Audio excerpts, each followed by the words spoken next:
شروع اللہ کا نام لے کر جو بڑا مہربان نہایت رحم والا ہے۔ اے پیغمبر صلی اللہ علیہ وآلہ وسلم، جو عورت تم سے اپنے شوہر کے بارے میں بحث و جدال کرتی اور اللہ سے شکایت رنج و ملال کرتی تھی، اللہ نے اس کی التجا سن لی اور اللہ تم دونوں کی گفتگو سن رہا تھا۔ کچھ شک نہیں کہ اللہ سنتا ہے، دیکھتا ہے۔ جو لوگ تم میں سے اپنی عورتوں کو ماں کہہ دیتے ہیں وہ ان کی مائیں نہیں ہو جاتی، ان کی مائیں تو وہی ہیں جن کے بطن سے وہ پیدا ہوئے۔ بے شک وہ نامعقول اور جھوٹی بات کہتی ہیں، اور اللہ بڑا معاف کرنے والا ہے، بخشنے والا ہے۔ اور جو لوگ اپنی بیویوں کو ماں کہہ بیٹھیں پھر اپنے قول سے رجوع کر لیں تو ان کو قربت سے پہلے ایک غلام آزاد کرنا ضرور ہے۔ مومنو، اس حکم سے تم کو نصیحت کی جاتی ہے اور جو کچھ تم کرتے ہو اللہ اس سے خبردار ہے۔ اب جس کو غلام نہ ملے وہ قربت سے پہلے لگاتار 2 مہینے کے روزے رکھے، پھر جس کو اس کا بھی مقدور نہ ہو اسے 60 محتاجوں کو کھانا کھلانا چاہیے۔ یہ حکم اس لیے ہے کہ تم اللہ اور اس کے رسول کے فرما بردار ہو جاؤ، اور یہ اللہ کی حدیں ہیں، اور نہ ماننے والوں کے لیے درد دینے والا عذاب ہے۔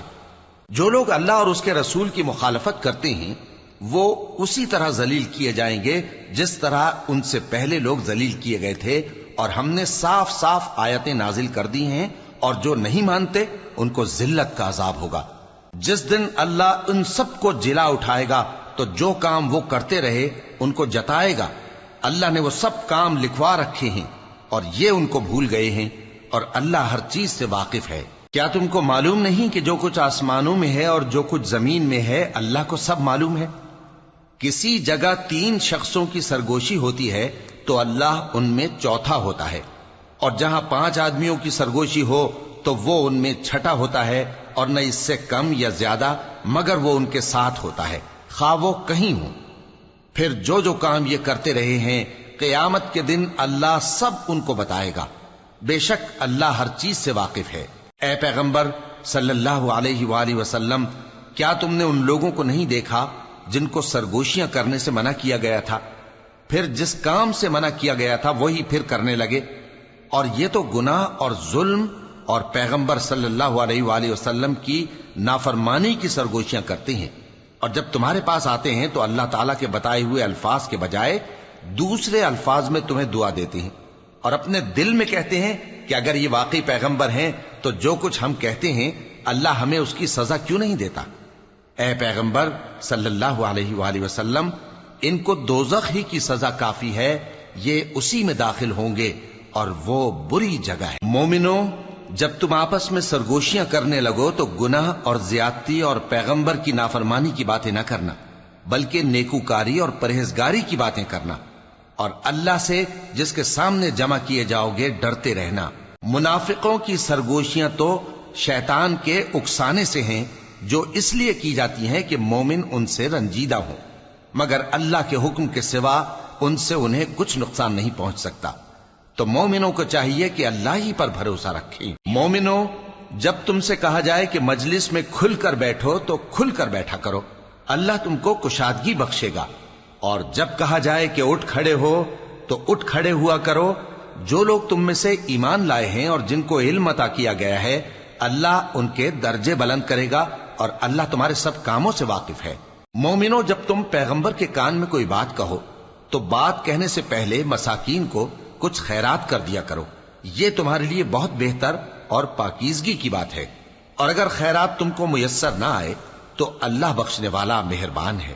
کیا تم اس سے کہ پیغمبر کے کان میں کوئی بات کہنے سے پہلے خیرات کرو ڈر گئے؟ پھر جب تم نے ایسا نہ کیا اور اللہ نے تمہیں معاف کر دیا تو نماز قائم کرتے رہو اور زکوٰۃ دیتے رہو، اور اللہ اور اس کے رسول صلی اللہ علیہ وآلہ وسلم کی فرما برداری کرتے رہو، اور جو کچھ تم کرتے ہو اللہ اس سے خبردار ہے۔ بھلا تم نے ان لوگوں کو نہیں دیکھا جو ایسے لوگوں سے دوستی کرتے ہیں جن پر اللہ کا غضب ہوا؟ وہ نہ تم میں ہیں نہ ان میں، اور جان بوجھ کر جھوٹی باتوں پر قسمیں کھاتے ہیں۔ اللہ نے ان کے لیے سخت عذاب تیار کر رکھا ہے۔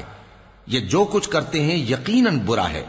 انہوں نے اپنی قسموں کو ڈھال بنا لیا ہے اور لوگوں کو اللہ کے رستے سے روک دیا ہے، سو ان کے لیے ذلت کا عذاب ہے۔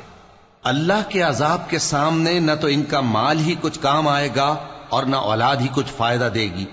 یہ لوگ اہل دوزخ ہیں، اس میں ہمیشہ جلتے رہیں گے۔ جس دن اللہ ان سب کو جلا اٹھائے گا تو جس طرح تمہارے سامنے قسمیں کھاتے ہیں اسی طرح اس کے سامنے بھی قسمیں کھائیں گے اور خیال کریں گے کہ ایسا کرنے سے کام چل جائے گا۔ سنو، یہی تو ہیں جھوٹے۔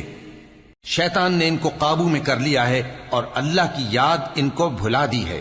یہ لوگ شیطان کا ٹولہ ہیں، اور سن رکھو کہ شیطان کا ٹولہ ہی نقصان اٹھانے والا ہے۔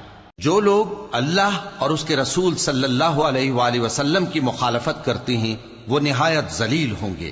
اللہ نے یہ بات لکھ دی ہے کہ میں اور میرے پیغمبر ضرور غالب رہیں گے۔ بے شک اللہ زور آور ہے، صاحب اقتدار ہے۔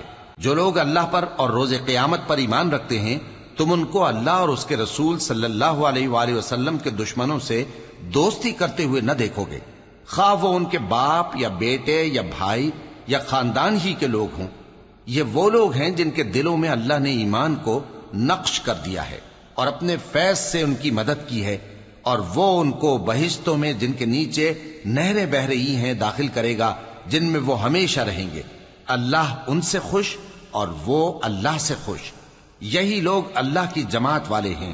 سن رکھو کہ اللہ کی جماعت والے ہی کامیاب ہوں گے۔